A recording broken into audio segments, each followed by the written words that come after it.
नमस्कार, आप देख रहे हैं खबर उत्तराखंड। मैं हूं आपके साथ तनवीर। रुक करते हैं खबरों का, लेकिन उससे पहले नजर डालते हैं इस वक्त की हेडलाइंस पर। 4 अप्रैल को पीएम मोदी का उत्तराखंड दौरा टला, चुनावी व्यस्तता के चलते कार्यक्रम बदला, इसी माह आने की संभावना। देहरादून गोलीकांड पर सीएम धामी सख्त, चौकी इंचार्ज और उप आबकारी निरीक्षक निलंबित अपराधियों के खिलाफ चलेगा ऑपरेशन प्रहार। देहरादून में फर्जी ऋण स्वीकृत करने वाले बैंक प्रबंधक समेत 14 को कारावास, 20,000 रुपए का जुर्माना भी लगाया। उत्तराखंड से 1366 यात्री जाएंगे हज, युद्ध के बीच यात्रियों की बढ़ी चिंता, इसी महीने से शुरू हो सकती है हज यात्रा। ऋषिकेश के गरुड़ चट्टी गाटर पुल से गंगा में पर्यटक ने लगाई छलांग, सुरक्षा व्यवस्थाओं की खुली पोल। लक्सर के कंकर खाता गांव के पास आधा दर्जन युवकों ने की मारपीट, महिला से सोने की चेन और आभूषण भी लूटे। आप देख रहे हैं के न्यूज, खबरों का सारथी। और अब रुक करते हैं खबरों का और शुरुआत करते हैं हरिद्वार की खबर से। हरिद्वार से खबर आपको बता रहे हैं, जहां कमल दास कुटिया के सामने भीषण आग लगी है। भीषण आग से 3 झोपड़ियां जलकर राख हुई हैं। अचानक लगी आग से इलाके में हड़कंप मचा। चूल्हे पर खाना बनाते समय ये आग लगी है। घटना में फिलहाल किसी तरह की जनहानि की कोई सूचना नहीं है। तो स्थानीय लोग और प्रशासन आग पर काबू पाने में जुटे। भूपतवाला क्षेत्र में ये आग लगी है।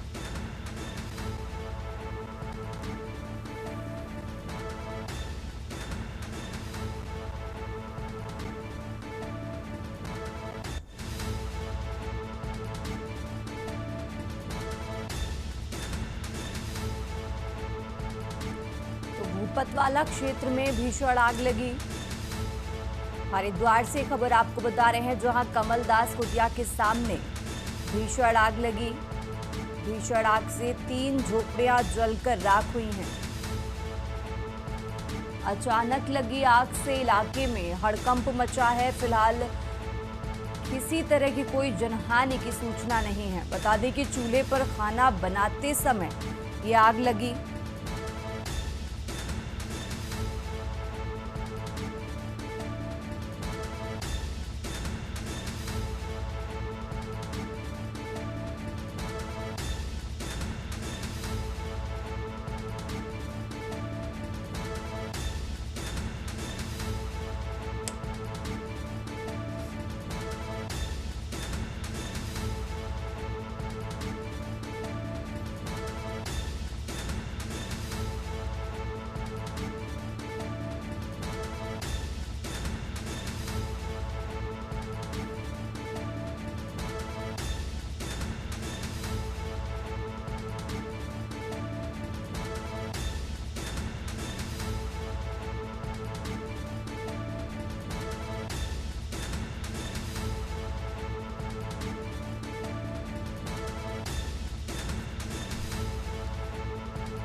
और आगे बढ़ते हैं खबरों में। अब खबर देहरादून से है, जहां चारधाम यात्रा 2026 के लिए स्वास्थ्य विभाग ने व्यापक तैयारियां की है।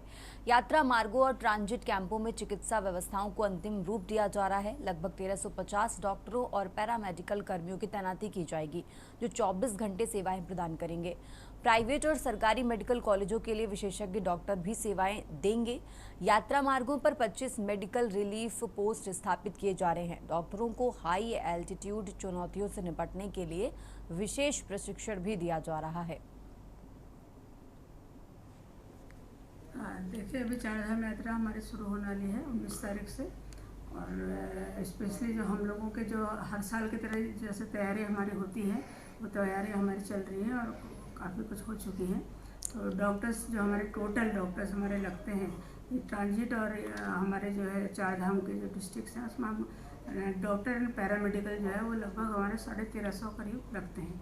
तो वो ड्यूटी हमारी लग चुकी हैं और विशेषज्ञों की भी हम लोगों ने लगा दी है। स्पेशली जो है मेडिकल कॉलेज वालों ने भी हमें सपोर्ट किया इस बार, private and government medical college से। और अब खबर काशीपुर से है, जहां राजकीय चिकित्सालय में हज यात्रियों के लिए विशेष स्वास्थ्य शिविर आयोजित किया गया, जहां उत्तराखंड सरकार के निर्देश पर मुफ्त टीकाकरण और स्वास्थ्य जांच की सुविधा दी जाएगी। कुल 132 जायरीनों के लक्ष्य में से आधे से ज्यादा लोगों का टीकाकरण हो चुका है। इसी दौरान स्थानीय जनप्रतिनिधियों की मौजूदगी भी रही।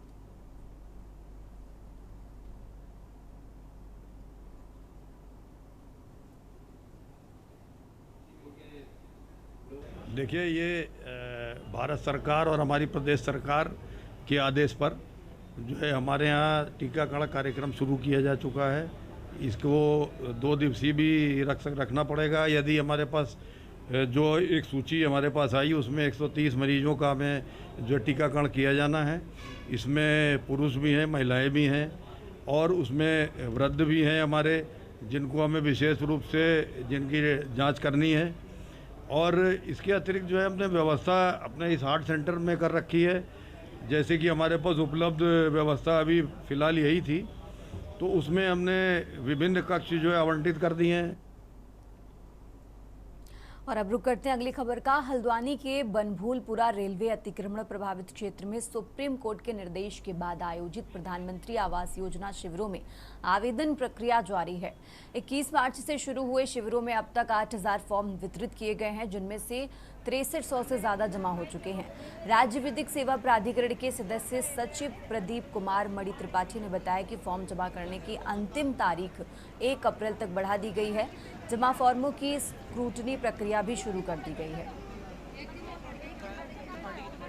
में 3 साढ़े 3 बजे हैं और लगभग 6300 फॉर्म जमा हो गए हैं, जो कि उम्मीद से बहुत ज़्यादा हैं। पहले हमें ये पता था कि 5300 फैमिलीज़ अफेक्टेड हैं, पर जिस हिसाब से फॉर्म बटे और जमा हुए, उसके हिसाब से ये काफ़ी अच्छा फिगर है और 6300 फॉर्म अभी तक जमा हो गए हैं और मुझे उम्मीद है कि ये आंकड़ा अभी 5 बजे तक और बढ़ेगा। सर, टोटल फॉर्म कितने वितरण किया गया है, आगे क्या जाएगा? 8000 के आसपास फॉर्म वितरित हुए हैं और सारे स्टॉल पे फॉर्म अभी भी मिल रहे हैं, क्योंकि दिक्कत ये हुई है कि कई बार लोग गलत फॉर्म भर दे रहे हैं, तो उस वजह से वो दोबारा फॉर्म ले जा रहे हैं। रामनगर क्षेत्र में तराई पश्चिमी वन विभाग की आम पोखरा रेंज के अंतर्गत वन विभाग की टीम ने छापेमारी कर एक आरोपी को गिरफ्तार किया है।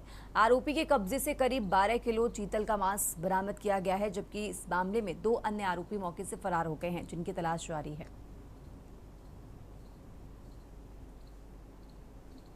अभी हमारे आम पोखरा रेंज में ये मालदन के पास एक संजय कुमार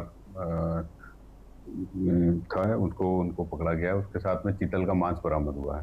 तो उसमें ये पता चला है कि उसको कोई और लोग 2 लोग उसको लेकर के आए थे उसको, और उससे वो क्योंकि वो मुर्गे बेचने का काम करता है, तो उसको काटने के लिए उसको देके गए थे। तो उसमें उसकी अरेस्टिंग हो गई है। बाकी 2 लोग जो हैं उनको भी उनकी तलाश में भी दबिश दे रहे हैं और वो लोग भी पकड़े जाएंगे और जो भी वाइल्ड लाइफ एक्ट के तहत जो भी विधिक कार्रवाई होगी वो करने की तैयारी की जाएगी। और अब खबर नैनीताल से है, जहां कुमाऊं विश्वविद्यालय में अखिल भारतीय विद्यार्थी परिषद ने बीएससी 5th सेमेस्टर और बीकॉम 3rd सेमेस्टर के बैक परीक्षा फल में सुधार के लिए धरना प्रदर्शन किया। एबीवीपी का कहना है कि 2025-26 के सेमेस्टर में बीएससी जूलॉजी और बीकॉम तृतीय सेमेस्टर में कई छात्रों के परिणाम खराब आए हैं और छात्रों का भविष्य प्रभावित हो सकता है। कि आज हम विभिन्न मांगों को लेकर के आज कुमाऊं यूनिवर्सिटी नैनीताल उपस्थित हुए हैं, क्योंकि बहुत लंबे समय से कुमाऊं यूनिवर्सिटी में अनेकों अनियमितताएं देखने को मिल रही हैं, जिसमें अभी 5th सेमेस्टर में बहुत सारे छात्राओं और छात्रों की एक साथ बैक लगा दी गई, जो इससे पहले के विगत 4 सेमेस्टर में एक में भी उनकी किसी में भी बैक नहीं थी। इससे पहले भी ये मुद्दा कई बार आया है। साथ ही समर्थ पोर्टल को लेकर के हम कई बार यहाँ पर उपस्थित हुए हैं। मुझे लगता है कि अभी के समय में समर्थ पोर्टल के बराबर कोई असमर्थ पोर्टल नहीं है। एक जूलॉजी का एक पेपर है, एक कॉमर्स का पेपर है कि जिसमें फेल परसेंटेज ज़्यादा है। फेल परसेंटेज ज़्यादा क्या है, आई थिंक जूलॉजी में 36 या 37% बच्चे फेल। एंड रिज़ल्ट निकालने से पहले हम आजकल कंप्लीट एनालिसिस करते हैं रिज़ल्ट का, और ये ऐसा नहीं कि बच्चे हमारे पास आए तो हमको पता ही नहीं था कि ऐसा हुआ है, हमको पता था। तो रिज़ल्ट डिक्लेयर करने से पहले हमने एक, जैसा आपको पता है, इस बार हमने 258 रिज़ल्ट एक ही दिन में निकाले थे। एंड रिज़ल्ट कुछ डिले इसलिए किया हमने क्योंकि ये इस तरह के जो स्टैटिस्टिक्स है उसको हम ठीक कर रहे थे। और अब खबर हल्द्वानी से है, जहां हल्द्वानी में प्रशासन ने बड़ी कार्रवाई करते हुए हाईडिल विभाग के काठ गोदाम स्थित सेकेंडरी वर्क डिवीजन कार्यालय में छापेमारी की। सिटी मजिस्ट्रेट एपी वाजपेयी के नेतृत्व में हुई इस कार्रवाई के दौरान कार्यालय सहायक दीपक बोरा कार्यालय में नशे की हालत में पाए गए। कार्यालय सहायक की शराब पीकर दफ्तर आने की शिकायत प्रशासन को मिली थी। शिकायत की पुष्टि के लिए सिटी मजिस्ट्रेट ने टीम के साथ अचानक छापा मारा, जहां दीपक बोरा नशे की हालत में मौजूद मिले।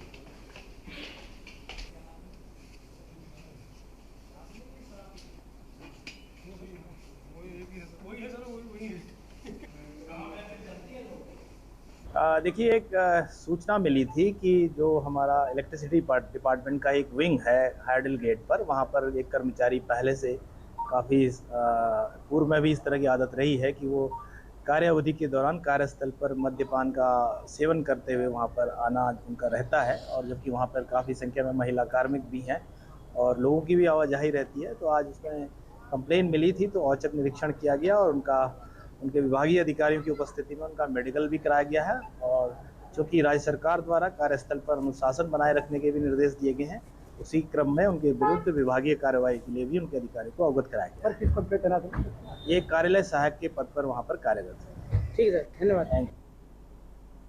हल्द्वानी में ADG law and order V Murugesan ने दौरा कर कानून व्यवस्था की स्थिति का जायजा लिया। इस दौरान उन्होंने नैनीताल और उधम सिंह नगर जिलों के अधिकारियों के साथ बैठक कर अपराध की स्थिति पर विस्तार से चर्चा की। बैठक में एडीजी ने बढ़ते अपराधों पर चिंता जताते हुए अधिकारियों को निर्देश दिए कि अपराधों पर प्रभावी नियंत्रण स्थापित किया जाए और दोषियों के खिलाफ कड़ी कार्रवाई भी की जाए। हमारी जो फोकस एरिया है क्राइम कंट्रोल पे, विमेन सिक्योरिटी पे, मिसिंग पर्सन्स पे, साइबर क्राइम, एनडीपीएस एक्ट, इस पे हमने कुछ डेटा के रिव्यू किए हैं। जहाँ पे भी हमारा जो उच्चतर अधिकारी अपने कर्तव्य में ढीला है, उन्हें निर्देश दिए कि भाई अपना वर्क कल्चर इम्प्रूव करो और खास करके क्राइम अगेंस्ट विमेन में पूरा ध्यान देने का। और कंप्लेंट्स है, खास करके 1905 सीएम हेल्पलाइन के जो कंप्लेंट्स है उस पर भी टाइम फ्रेम में उसको निस्तारण करें, जनता का कंप्लेंट को बहुत ही सीरियसली लें। फिलहाल यहाँ रुकेंगे एक छोटे से ब्रेक के लिए।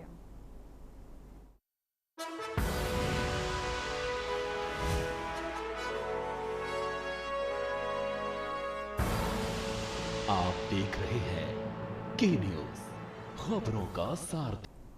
ब्रेक से वापस आ चुके हैं, रुक करते हैं खबरों का। विकासनगर के ढकरानी में प्रशासन की संयुक्त जांच पर बड़े सवाल खड़े हो गए हैं। ग्रामीणों की महीनों की बाद शिकायतों के बाद तहसील प्रशासन, खनन प्रदूषण विभाग और पुलिस की टीम मौके पर तो पहुंची, लेकिन समय के चयन ने जांच की मंशा पर ही सवाल उठा दिए। दिलचस्प बात यह है कि टीम जब जांच करने पहुंची तब यमुना में खनन पट्टे बंद हैं और कच्चे माल की कमी के कारण क्रेशर प्लांट भी ठप पड़े हैं। करीब 1 दर्जन क्रेशर प्लांटों से अपनी कृषि भूमि और फसलें बर्बाद होने का आरोप लगा रहे किसानों के लिए ये जांच महज एक खानापूर्ति नजर आ रही है।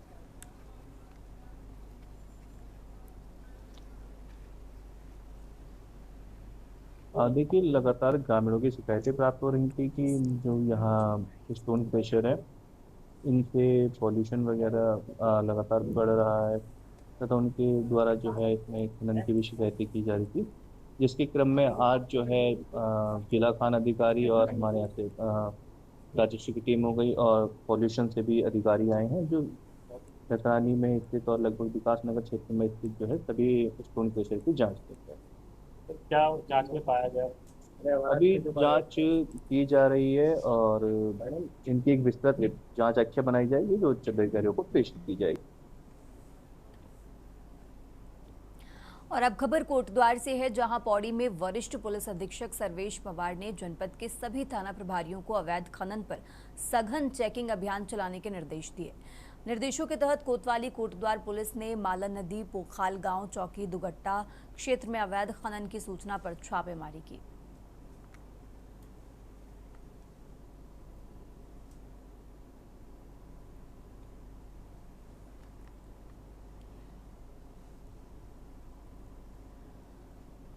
देखिए, जो पुलिस को सूचना मिली थी, इसमें बोखाल में दुगड्डा क्षेत्र में पड़ता है, इसमें 2 खनन जो है वो अवैध रूप से इसमें खनन सामग्री जा रखी थी, जिसको पुलिस द्वारा चेक करने पे पाया गया और उनको सीज करते हुए रिपोर्ट संबंधित अधिकारी जो हमारे एसडीएम साहब हैं उनको प्रेषित की गई। और अब खबर हल्द्वानी से है, जहां काठ गोदाम में नगर निगम की हुई बोर्ड बैठक में 14 प्रस्ताव पास किए गए, लेकिन एलपीजी गैस की किल्लत को लेकर पार्षदों ने जमकर हंगामा किया। पार्षदों का कहना था कि जनता सुबह से शाम तक लाइन में लगी रहती है, फिर भी गैस नहीं मिल रही। खाद्य पूर्ति विभाग के अधिकारी और गैस एजेंसी संचालक भी विरोध का सामना करते नजर आए।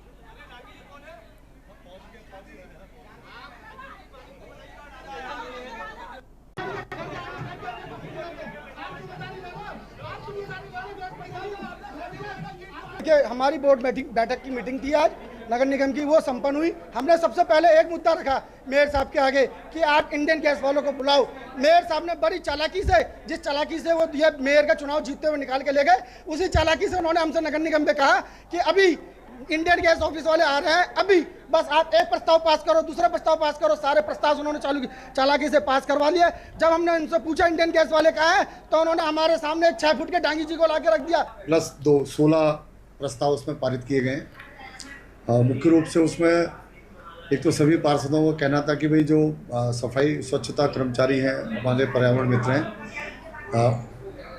उनसे ठीक ठाक बात करके और ठीक काम हो सफाई, तो उसके लिए भी हमने बातचीत की। उनका प्रस्ताव था कि हमारी एनओसी लेकर ही उनसे बातचीत की जाए, तो वो भी प्रस्ताव एक पारित हुआ है। में बोर्ड की मीटिंग थी और मीटिंग शुरू होने से पहले हमारा सारे पार्षदों का एक ही मुद्दा था, गैस को लेकर। आम जनता गैस को लेकर इतनी ज़्यादा परेशान है, कोई अधिकारी टाइम से मिलता नहीं है, कोई इनका अधिकारी फ़ोन नहीं उठाता और टोटल गैस रिफिलिंग हो रही है हल्द्वानी शहर के अंदर। टोटल बुरा हाल है, आम पब्लिक बहाल है, गैस के लिए भागी फिर रही है, सुबह से लाइन लगा रही है, लोगों का बुरा हाल है। और हमने अपनी बोर्ड की मीटिंग में आज हमने मेयर साहब से बोर्ड की मीटिंग होने पहले मुद्दा हमारा ये था कि गैस की व्यवस्था क्या है। और अब खबर नैनीताल से है, जहां उत्तराखंड हाईकोर्ट में नदियों में जमा शिल्ट हटाने के आदेशों का पालन न होने पर स्वतः संज्ञान लेने वाली जनहित याचिका पर सुनवाई हुई। खंडपीठ ने राज्य सरकार से 2 सप्ताह में नदियों में शिल्ट हटाने की कार्रवाई की प्रगति रिपोर्ट पेश करने की अपील की और कहा कि अगली सुनवाई 2 सप्ताह बाद तय की गई है।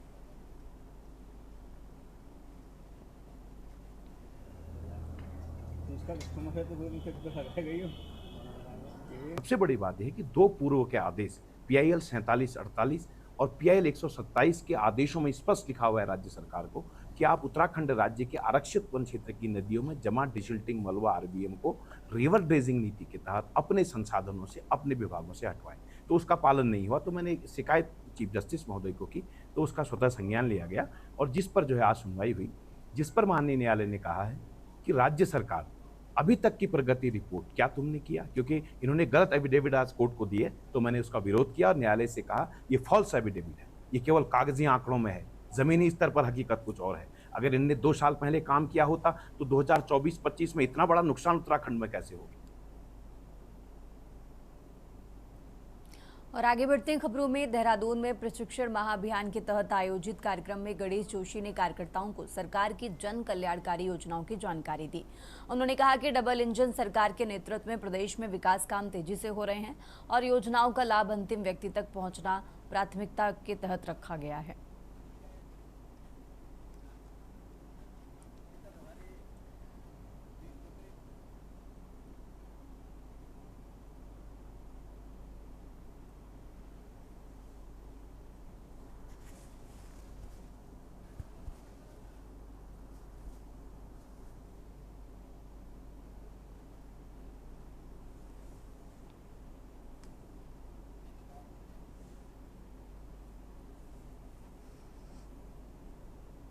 उत्तराखंड की खबरों में फिलहाल इतना ही। आप देखते रहिए के न्यूज़ इंडिया।